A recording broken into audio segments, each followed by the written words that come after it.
ಕೂಡ ಇಲ್ಲಿ ಬಂದಿದ್ದಾರೆ, ಅವರಿಗೂ ಕೂಡ ಒಳ್ಳೆಯದಾಗಲಿ. ಮತ್ತು ಪೂಜ್ಯರು ಕೂಡ ಭಾಳ ಚಂದ ಪುರಾಣವನ್ನು ನಡೆಸಿಕೊಟ್ಟಿದ್ದಾರೆ ಈಗಾಗಲೇ, ಅವರಿಗೂ ಕೂಡ ಧನ್ಯವಾದವನ್ನು ತಿಳಿಸ್ತಾ, ಇಲ್ಲಿ ಇಬ್ಬರು ಪುಟಾಣಿಗಳು ಆ ಚಿಕ್ಕ ವಯಸ್ಸಿನಲ್ಲಿನೇ, ಆಕೆ ನೋಡಿದ್ರೆ ನನಗೆ ಏನು ಅನಿಸ್ತಿತ್ತು ಅಂತ ಕೇಳಿದರೆ MS ಸುಬ್ಬಲಕ್ಷ್ಮಿಯ ಮುಖ ಸೇಮ್ ಹಂಗೆ ಇತ್ತು ಒಂದ್ಸರಿ ನೋಡ್ರಿ ನೀವು. ಆ ಕಳೆ, ಆ ಲಯ, ಮತ್ತು ಆಕೆಗೆ ಇರಬೇಕಾಗಿರುವಂಥ ಆ ಧ್ವನಿ ಐತಲ್ಲ, ನಿಜಕ್ಕೂ ಕೂಡ ಬಹಳ ವಿಶೇಷವಾದ ಧ್ವನಿ ಅದು. ಆ ಎಮ್ಮೆಗೆ ನಿಜಕ್ಕೂ ನೀನು ಸಂಗೀತವನ್ನು ಆರಾಧನೆ ಮಾಡಿದರೆ MS ಸುಬ್ಬಲಕ್ಷ್ಮಿ ಮೀರಿಸುವಂಗೆನೇ ನೀನು ಬೆಳಿತಿ.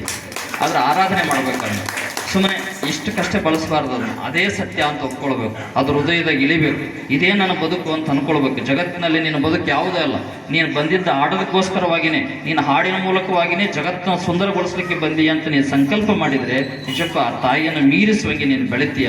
ಅದು ನಿನಗೊಳಗೆ ತಿಳಿವಾಗಿ ಇರಲಿ ಅಂತ ಈ ಸಂದರ್ಭಕ್ಕೆ ಮಾತನಾಡುತ್ತಾ, ತಮ್ಮೆಲ್ಲರಿಗೂ ಕೂಡ ತಾಯಿ ಜಗನ್ಮಾತೆ ಆಯುರಾರೋಗ್ಯವನ್ನು ಕರುಣಿಸಲಿ, ಮತ್ತೆಲ್ಲರಿಗೂ ಸನ್ಮಂಗಲವನ್ನು ಉಂಟು ಮಾಡಲಿ ಅಂತ ಪ್ರಾರ್ಥಿಸಿ ತಮ್ಮೆಲ್ಲರಿಗೂ ಶರಣುಗಳನ್ನು ಸಮರ್ಪಣೆ ಮಾಡಿ.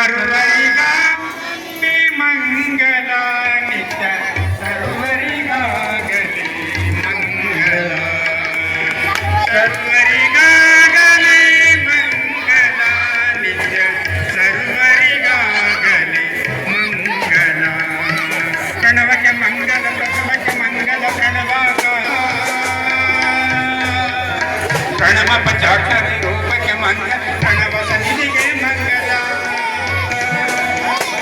ಸರ್ವರಿಗಾಗಲಿ ಮಂಗಲ, ನಿತ್ಯ ಸರ್ವರಿಗಾಗಲಿ ಮಂಗಲ.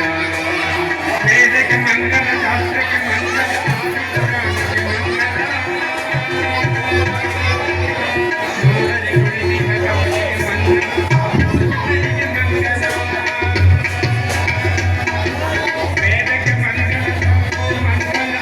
ಪುರಾಣಕ್ಕೆ ಮಂಗಲ.